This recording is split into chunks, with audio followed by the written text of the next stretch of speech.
Welcome back to the Aubergine Chef. Now today we'll be making a red velvet cake in the shape of a Scrabble board for my best friend Jason's birthday tomorrow. Now, if you don't know much about red velvet cake, let me just give you a little brief introduction. Red velvet cake is basically a chocolate cake. It's a little bit less cocoa powder than a chocolate cake, but it does have a lot of cocoa powder in it. But what makes the red velvet cake is obviously red food dye, and it requires a lot of red food dye. So when you're going to the store, make sure you pick up a couple ounces. I mean, you're going to need a lot. So, for example, well, before I get into showing you how much red food coloring there is, let me explain what's going on. The recipe that I have makes 3 8 by 1.5 inch deep round cakes, or about 2 9-inch round cakes. So I had to convert it to a weird measure because what we're going to do is we're going to use it to make a 13 by 13 by 2 inch deep square cake. And so obviously, you know, that's a little bit of a weird measure. But remember, if you use the same trick I taught you in a different episode, all you have to do is take that 8-inch round cake and then just fill it up with water about as high as you would fill it up with batter, so about a half of the way or a little bit more than half of the way, and just pour that into the larger cake pan. You keep doing that over and over again until you get about a half or 3/4 of the way up the larger pan, and then you know how many 8-inch round cake pans you need to fill the 13 by 13 by 2 inch cake pan. Then it's just a simple matter of math, multiplying it out. And that's a trick that I learned not a couple episodes, but a while back doing these episodes that we figured out with Sally over at Fran's Cake and Candy. So it's definitely a really handy trick to use so that way you don't have to do all this complicated math or trying to figure out volume, especially if you got a bunch of different shaped pans. A lot of people think in terms of 9-inch cake pans. So it's kind of weird that this recipe is actually in an 8-inch cake pan. Now, like I said, you could, the regular recipe, the first batch or the one batch, you could actually make 2 9.5-inch by round cakes, but 2 9 by 1.5 inch deep round cakes. The thing is it's going to make a little bit extra because it makes 3 8 by 1.5 inch deep round cakes. So enough of the technical math stuff. So now you know why the measure is going to be a little bit off. So if you want the first batch or the one batch, I'm going to be using the larger batch. So if you want the smaller batch, you can go to my website, www.theauberginechef.com, and you can download the recipe for free. I'll have it on there. I'll also have a larger batch recipe if you want it. So one of the first things that you need to do is you need to sift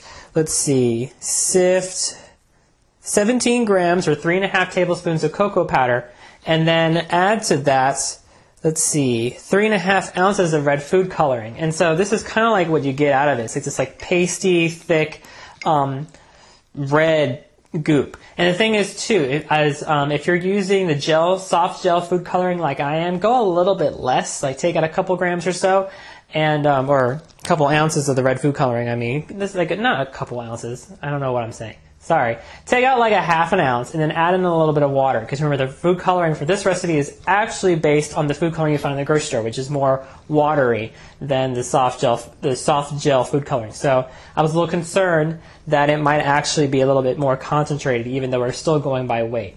Plus, you want to make sure you have that water component in it.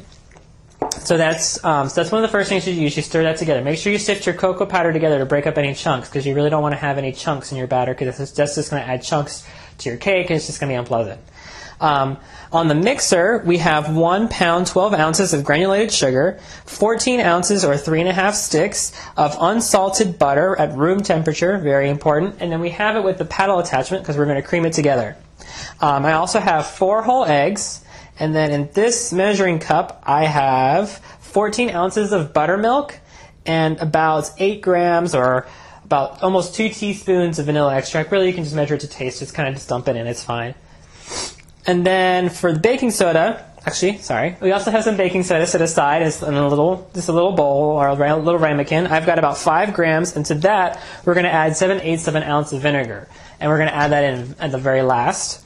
And then we also have weighed out 1 pound, 9 ounces of all-purpose flour, sifted if you need to. If it's not chunky, don't worry about it. And we also have 10 grams of salt added to that. And that's all of our ingredients. So we're ready to go ahead and start mixing. So why don't we go ahead and start creaming together our sugar and our butter. Okay, so why don't we go ahead and start creaming together our butter and our sugar until it's light and fluffy.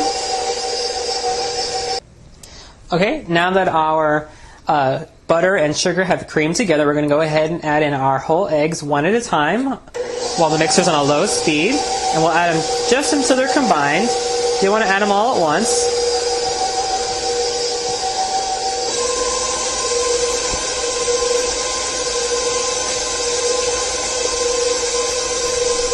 Okay, so once your eggs have been all combined, so all 4 eggs have been mixed in, scrape down your bowl, mix it up again, and then we can add in our red food coloring and cocoa powder mixture. Be really, really careful not to get this on your clothes, because chocolate plus red food coloring, this ain't ever going to come out. Alright, and then we're going to go ahead and mix this in as well.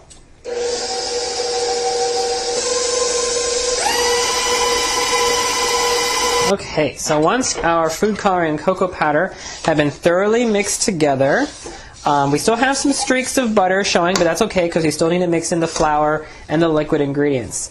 So scrape your the sides of your bowl really well to make sure you get all those little spots of butter that haven't mixed up, so that way they're not still sticking to the bowl. And then what we'll do is we'll add either 1/3 or 1/2 of our dry ingredients. And what we're going to do is we're going to alternate between our liquid and our dry ingredients and add them to the bowl while we are mixing. Okay, so let's start off with about maybe a little bit over 1/3, like 1/2 of our flour. Okay, and then we'll add in about 1/3 to 1/2 of our vanilla extract and buttercream.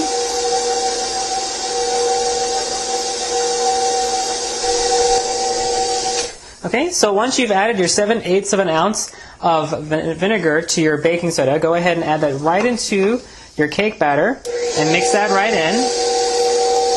Alright, so once you are finished mixing your batter, we can go ahead and pour it into our prepared cake pan.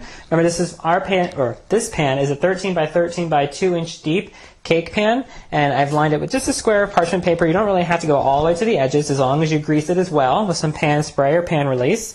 Then go ahead and pour in your cake batter. This batter is a little thick. Okay, so once you've got your batter into the cake pan, go ahead and smooth it all the way to the edge. Okay, once you've got your batter nice and even, go ahead and bake this in the oven. We're going to bake this in the oven at 325 degrees, more or less, like 300 and 350. And we're going to bake it for, I think for this size cake, it's probably going to take about an hour, 60 minutes. But I'm probably going to check it at about 45 minutes. And don't forget to test how a cake is done if you don't remember. What you can do is you can insert a toothpick or a knife into the center of the cake, and if it comes out clean, like there's no cake batter residue sticking to it at all, then it's ready to come out of the oven. Otherwise, it still needs to bake for a little bit longer. So check your cake about 45 minutes. If you're doing a smaller cake, you probably want to check it about 20 minutes, 15 minutes. Remember, this is a much larger cake than the cake that's supposed to be made with this batter. And after that, well, before it's actually finished baking, we're actually going to work on the tiles because we need them to dry overnight and dry as soon as possible. And so while this is baking, we'll work on that. Okay, so while our cake cooks in the oven, let's go ahead and, or bakes in the oven, let's go ahead and roll out our fondant for our Scrabble tiles. Now, in Scrabble, there are 100 tiles, so it's not as many as you think it would be, so it's actually pretty easy. I've already taken into account the measures of the cake, so we'll see how that goes. You know how I am with my math and everything. Sometimes I'm a little off. Right now, I'm putting down a layer of shortening. You don't need a lot. This is just going to help it to, or help prevent it from sticking to the table. You can also use cornstarch. I like using shortening because it doesn't leave a powdery finish on the fondant. Plus, it doesn't dry it out. It helps actually keep it moist.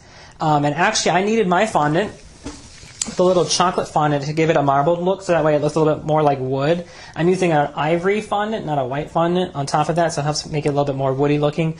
I probably needed in a little bit too much chocolate. It's a little darker than I expected it to be, so I'm going to do the same effect for the board itself, so I'll probably put a lot less chocolate fondant in when I do that. But anyway, also when you're kneading it, kneading a little bit of shortening too to help make it a little bit more smoother. Don't knead in too much though, because as some of the comments on my YouTube videos have pointed out, it can prevent it from setting up properly, which is true. I didn't think about it, but it's true, because you know it'll take on a more shortening consistency the more shortening you knead into it. So don't use a lot. Just knead in enough so that way it's nice and smooth.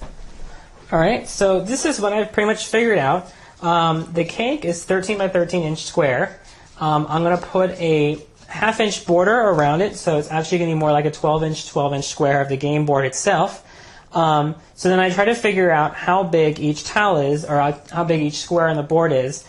So there are, I think it's 225 squares on a Scrabble board, 15 by 15. So then I figured out that basically on the board it should be, each square should be 13/16 of an inch by 13/16 of an inch. Then what we're going to do is, to make the divisions for the Scrabble board, we're going to pipe a 1/16 of an inch of a line of royal icing, which actually makes it a little bit smaller in size. So it's actually more like 12/16 by an inch by 12/16 by an inch square. And so to make sure that our tiles fit, we're going to make them even a little bit smaller and make them 11/16 of an inch tiles. So I hope this works. I hope my math makes sense. If it doesn't, it's okay. We'll work with it. And since I'm so terrible with math and measurement, I actually cut out a square that's 11/16 of an inch by 11/16 of an inch. So it'll be a little bit easier to measure out when I roll out my fondant. So let's go ahead and roll it out. We need it to be more or less probably about 1/4 of an inch thickness. A little bit thicker than we would probably use in a cake. A cake would probably use a little bit less than that, more like 1/8 of an inch thickness. And just because these are the tiles and they're going to be handled. And the earlier you can do these tiles, the better, because they do need to dry, and the longer you give them to dry, the better.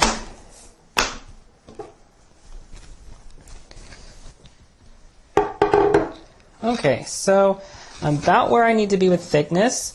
I'm going to go ahead and pick up my fondant to make sure it's not sticking to the table, so that after I cut all my tiles out, it's not sticking to the table afterward.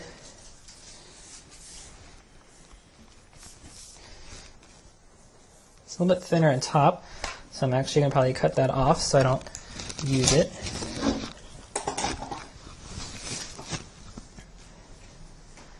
It's a little bit thin over here as well. Over here it's a good thickness. Alright, so basically I need a 10 by 10 square. So we'll do, and actually I should have a lot of fondant to work with, so I shouldn't need to roll it out again, so that's good. So basically I'm going to mark it on the top and the bottom, and I'm going to do that all the way across and actually the side too.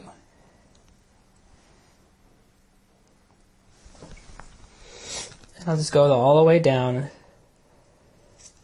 until I have 11 tiles. Okay, so basically I cut out 11 tiles on each side, if you can't see my guidelines. And that just gives me some room in case I make a mistake somewhere along the line. I have some extra tiles to work with. And so I was going to use a pastry wheel to do this, but because it's such a small square after all, I can just use my chef knife, which will help make a nice clean cut. And I think first what I'll do is I'm going to go ahead and trace over my lines, so that way if I ever mess up somewhere, at least I have a guideline to go back to. It's a little bit easier to do it this way than to go individually with each square. If you're better with a ruler, go for it. It took me a while to do this, but I am terrible with a ruler, as my chocolate chef will probably tell you. Okay, so now that I've made my guidelines, I know about where I want to cut, and I see some mistakes here and there, but it's for the effect. Hopefully, it won't make that bad of an impression. Plus, like I said, I made some extra tiles so I can throw out the really funky ones if I really wanted to. I'm going to go ahead and cut off the pieces I want.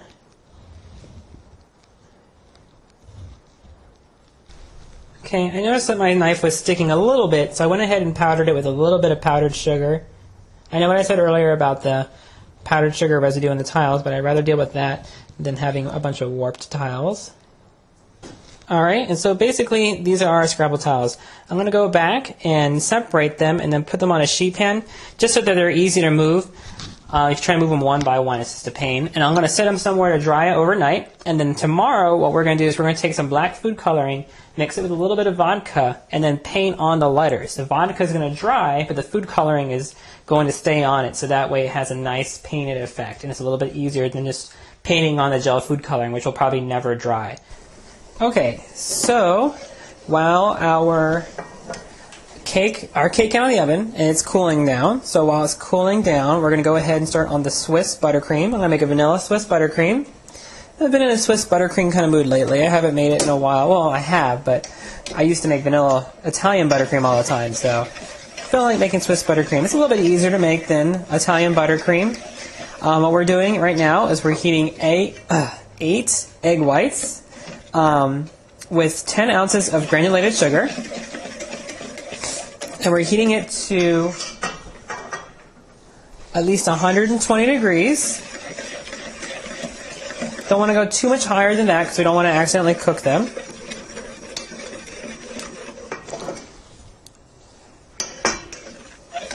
So we're using a double boiler to cook it. And we're just kind of just mixing it. We're not really whisking it. We're just making sure that no part of the egg whites are sitting directly on top of the heat for any extended period. So we're just trying to keep the heat moving around so everything gets heated up evenly. And then once it reaches 120 or higher, we're going to go ahead and switch it to the electric mixer bowl, and then we're going to whip it up. Okay, so once you've reached 120 degrees, you want to go ahead and put it on your electric mixer. I forgot to mention, too, to make sure that your egg whites come out, or help your egg whites come out a little bit better, make sure to wipe out your bowl, the double boiler bowl, and the whip attachment with a little bit of vinegar, a paper towel dampened with vinegar. And that's going to help break down any fats, because fat will hinder your egg whites from whipping up. So the cleaner you can get your utensils and your bowls, the better. And vinegar is a great way to do that. So we're going to go ahead and whip this until it forms about medium to stiff peaks.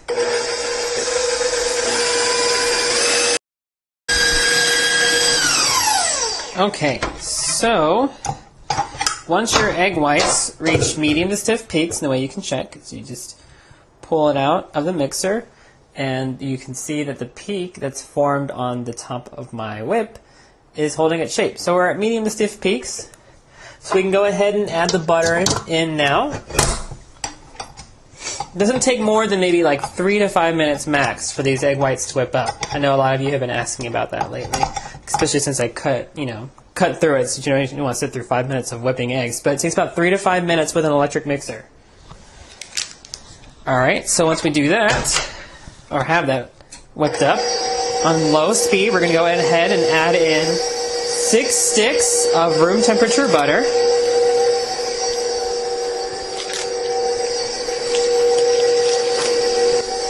Okay, we're also going to add our flavoring at this point. It hasn't come together quite yet, but we can go ahead and add in our flavoring.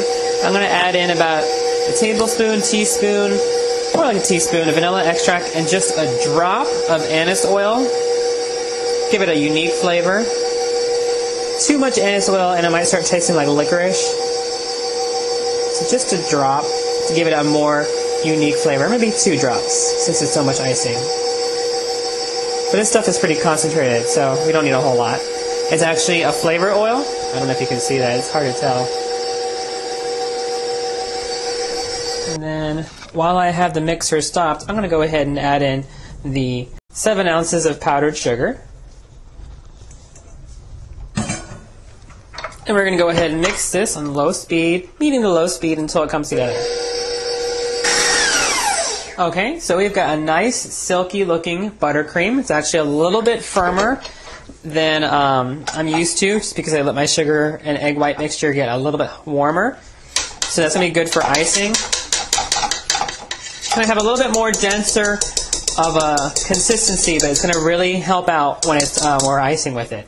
I'm going to go ahead and refrigerate this for about 10 to 15 minutes to let it set up a little bit more, and then we're going to re-whip it, and then we're going to start icing our cake. But while it's cooling down, we're also going to start cutting the layers for our cake. We're going to cut it in half. Okay, so we're going to go ahead and remove our cake from the cake pan. Normally you want to do this a little before it's cooled off completely, but it's not that important that if you don't. So first thing you want to do is you want to run your knife along the edge of the cake pan. And then, if you have a cake circle or cake cardboard that's about the same size as a cake, it'll work a little bit better than this if it's like perfectly square. I don't have any perfectly square ones, so this will have to do. All we're going to do is we're going to flip it over. And it should pop right out without any problem. Okay, and we're going to throw out this parchment paper.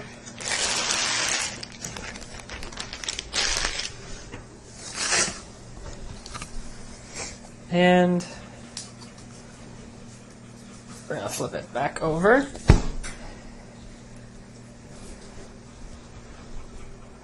So if you notice, I have a damp paper towel on my turntable. That's going to help prevent my cake from wiggling around while I'm cutting it. Let's do our best to make sure that we're centered on the cake turntable as best as we can get it. And what we're going to do, the first step we're going to do is we're going to try and trim off the top and make sure that our cake is level. So look for the lowest part of your cake. Looks like it would be right here. And then we're going to draw a ring around the cake. Okay, and then kind of slowly start sawing your way in.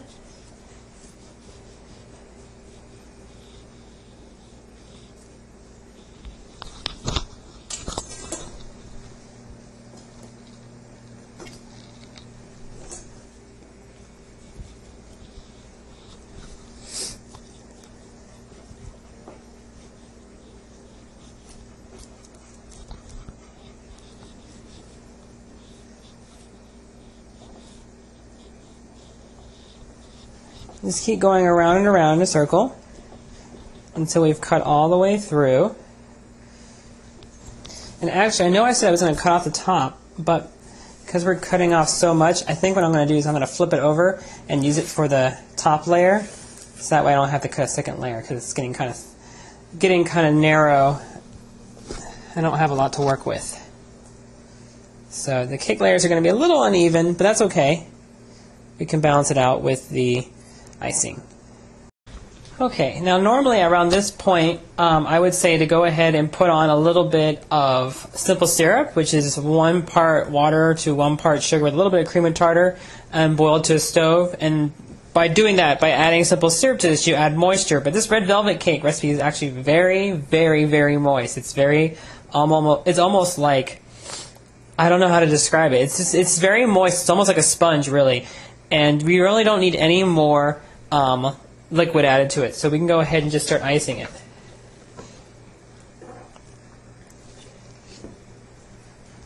So we're cutting it a little close with the icing. So we're going to go ahead and just put a very thin layer on the inside of this cake.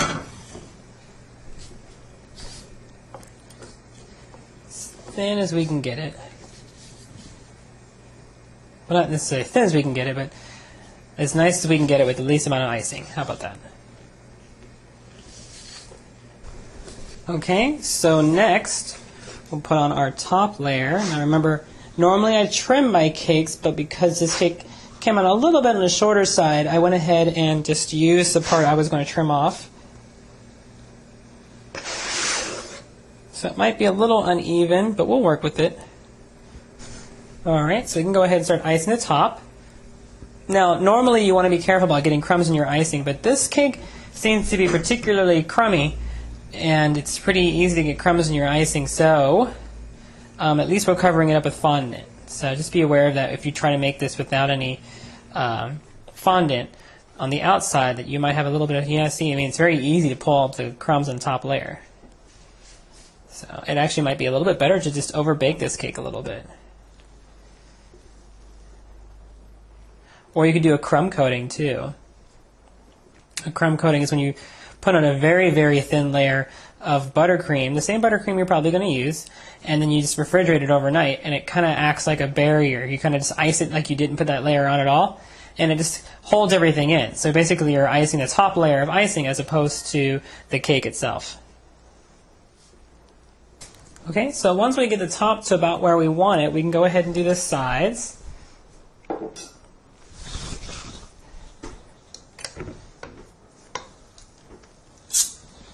So what I like to do is I like to ice it over the corner like this.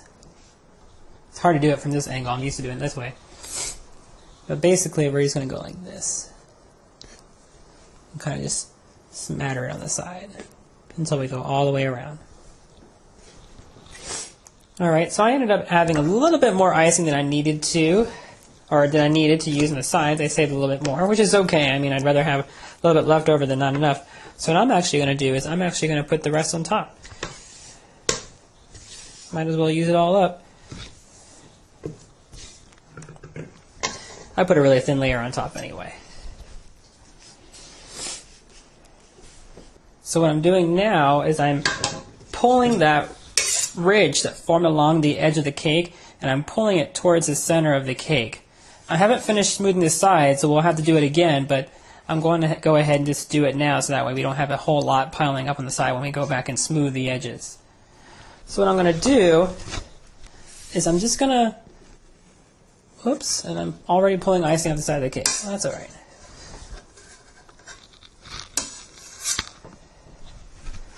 Is maybe not so close next time, is I'm going to just kind of just try and hold my spatula steady while I move the cake with a turntable and move the spatula towards me at the same time. And basically you want to get the edge as smooth as possible. Remember that your fondant will mirror any imperfections in your cake. It'll cover some of it, but it'll also mirror it. So the smoother your icing is to begin with, the smoother your fondant will be in the end.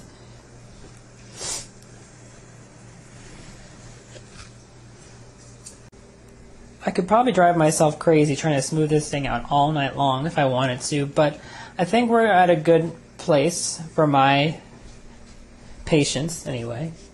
And what I'm going to do is I'm going to go ahead and refrigerate it for about 45 minutes to an hour so it's nice and cool by the time we're ready to put the fondant on. Okay, so our cake has been in the refrigerator, iced for about an hour, and so it's nice and cool now, so we can go ahead and attempt to cover it in fondant. I'm sure it's ready to, but you never know. So I'm going to go ahead and put down some shortening onto the table. Now you'll need about 60 ounces of fondant to cover the size cake that we're doing, which comes out to be about 3 pounds, 12 ounces, 3 pounds, 14 ounces, more or less. I'm on a little bit on the lighter side because my cake was a little bit shorter than I think it should be. So I don't want to just use up fondant for no reason because, you know, this one has that marbling effect. This one came out, excuse me, a little bit better than the last one for the tiles. So I think it'll be a nice contrast for one anyway. It won't matter too much. But it has a little bit more of a nice, almost like a fudge ripple kind of effect more than a wood effect. So I'm kind of happy with it.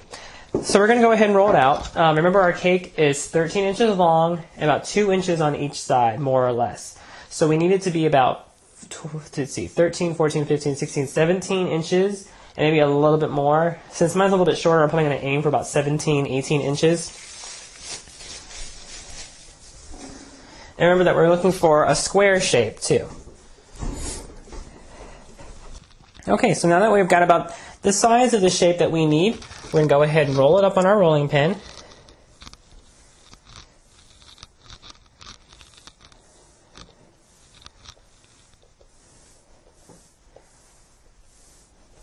And we'll bring our cake out. Okay.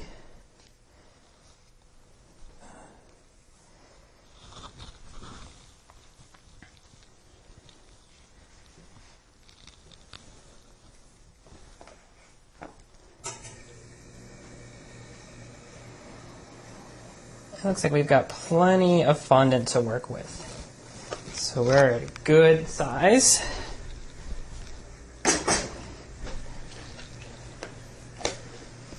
So remember, the first place you want to start is at the top. Just trying to make sure that there's no corners that are going to get torn. So smooth down the top. Then you start at the corners.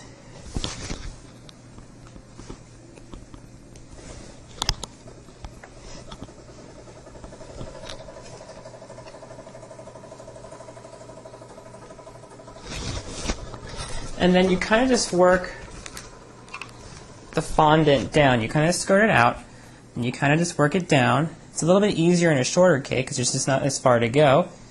You want to do it as quickly as possible because the fondant is going to start to tear a little bit. So you can see that side's already done because it's such a short side. Keep your eyes on your cake. check for anywhere that it's already starting to tear, and then kind of run to that, kind of like to make sure that you can catch it before it starts to tear.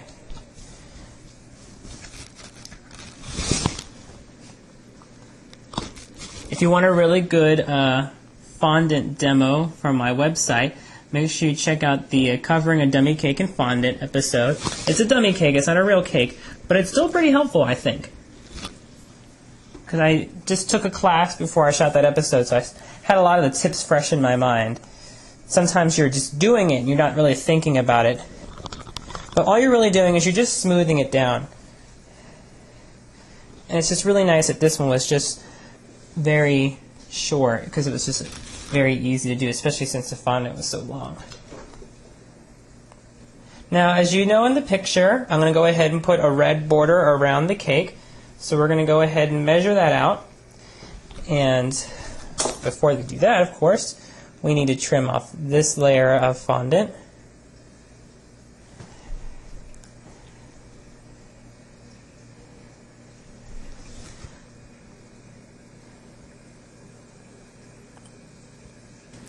Make sure, too, that before you put fondant on your cake that you wipe down the cake cardboard with a paper towel or something. I forgot to do that. So I got a little bit of icing in my fondant, so I won't be able to reuse it. But since it's a light color, it didn't really mess up the rest of the cake when I was putting it on. So we're lucky about that. Okay, so now I'm going to work on the border.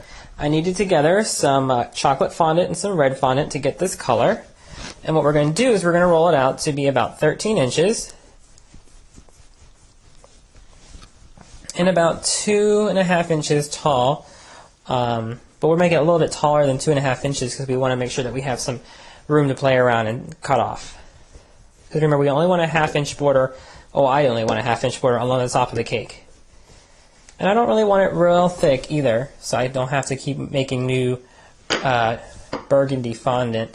So I'm just going to make sure that I have enough to go around. And remember that we only want a 1/2 inch border on top. So when I put this on, I want to make sure that I'm only a 1/2 inch border.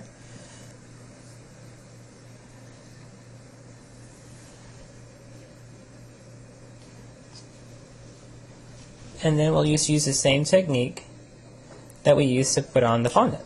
Now you can see that my fondant isn't super smooth because my cake wasn't super smooth, so make sure that if you're looking for a very smooth fondant outside, that you have a very smooth icing on the inside.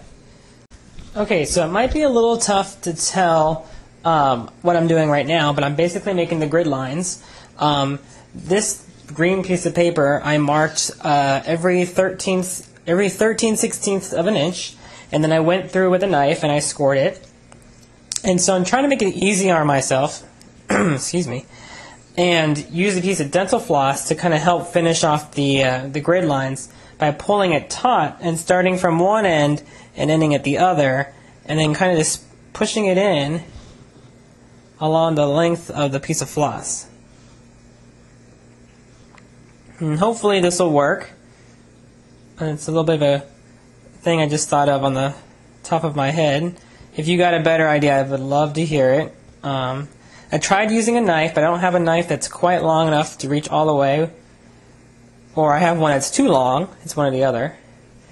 But this seems to be working out okay. I mean, I don't need a real thick line, because what's going to happen is I'm going to cover up that line with some royal icing. So all I really need is a guide to help make sure that I pipe the straightest lines I can pipe, so that way I don't end up with crooked squares. Although I'm going to end up with some weird squares on the edges because I didn't really do it super architecturally well with the border. But still, I mean, it kind of looks like a Scrabble board now with the border up, even though it's not perfect.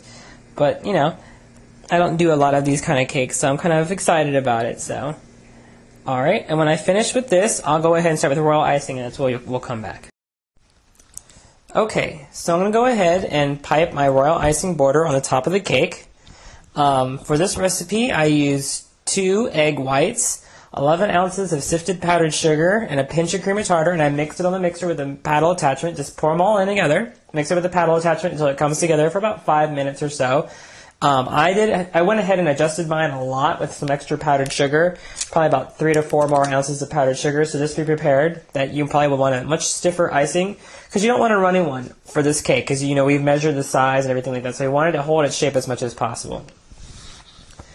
So first things first, I think I'm going to go ahead and outline the cake.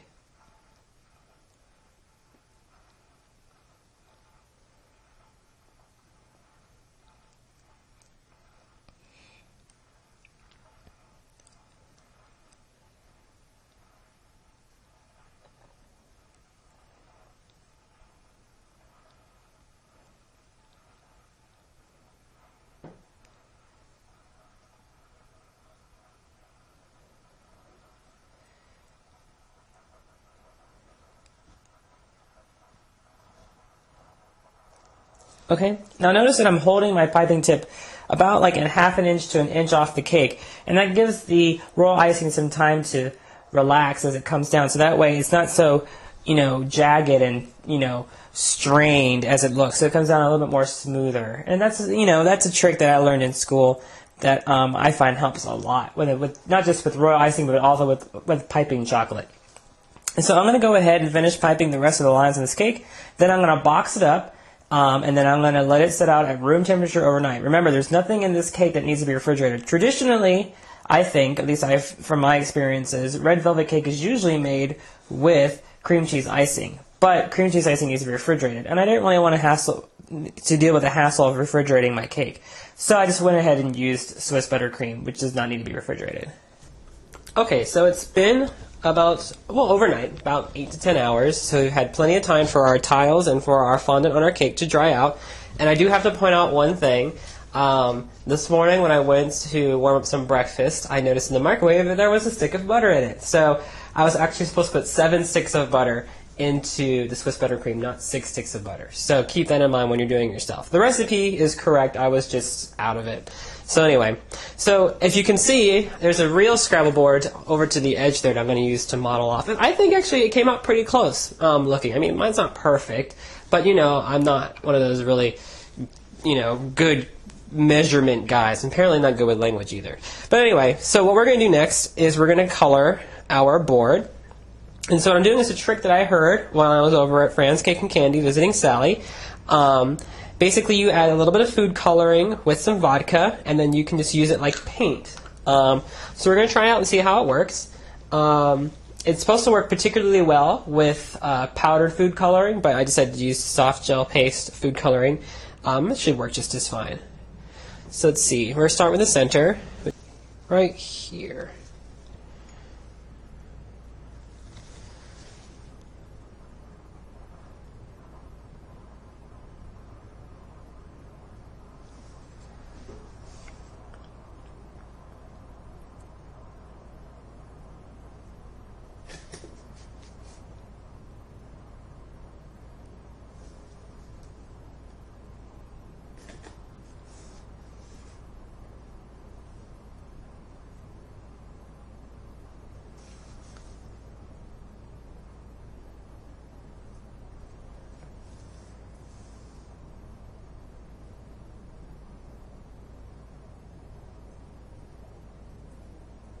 Okay, and that's pretty much it. So I'm going to let it dry, and then I'm going to go ahead and paint over it with some black food coloring to make the star for the center. And then what I'm going to do is while that's dry, I'm going to go ahead and do the rest of the board. And then after I do the whole board, I'm going to go ahead and make some black food coloring with some vodka and paint the letters on the tiles. So I've got a lot to do.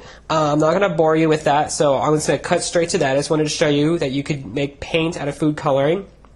Depending on how much shortening is on the surface of your fondant might hinder the ability for your paint to adhere smoothly to your fondant. So keep that in mind. If you're going to paint your fondant, try not to get too much shortening on the surface of your fondant.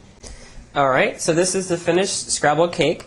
As you can see, I went ahead and colored all the spaces in, and then I went back after it dried and went over with some black food coloring. Remember that I diluted the food coloring, black, and all the other colors with a little bit of vodka. vodka helps it dry out a little bit better. If you used it straight as a gel paste, it probably won't dry. It'll end up staying very sticky, so you can't really stack it or touch it. But if you touch this one, it doesn't really get stuck to your fingers too much. It's still a little wet, but it'll dry over in a couple hours. But otherwise, it came out pretty great. It's actually kind of cool looking, so I'm very happy I was able to share this with y'all. Alright, so that's the red velvet Scrabble cake. And remember that the red velvet cake is a very moist cake, so you probably won't need any simple syrup to moisten it up at all.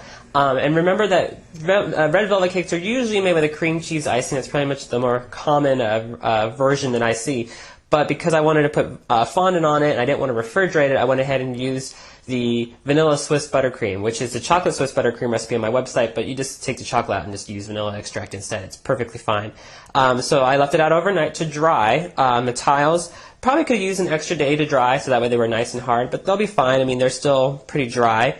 We went ahead and piped with some royal icing. It's a very stiff royal icing. We added in a little bit extra powdered sugar to make sure that it was nice and hard and it didn't run, because remember that we measured everything out. I'm not so great at measuring, that's why it's not perfect, but it still works. You still get the point across.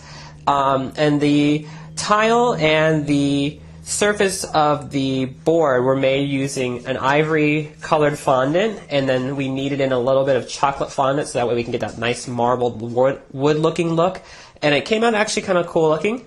And then we wrapped it up with some food coloring that was diluted with a little bit of vodka, and we painted with the paintbrush. And you can use any kind of paintbrush.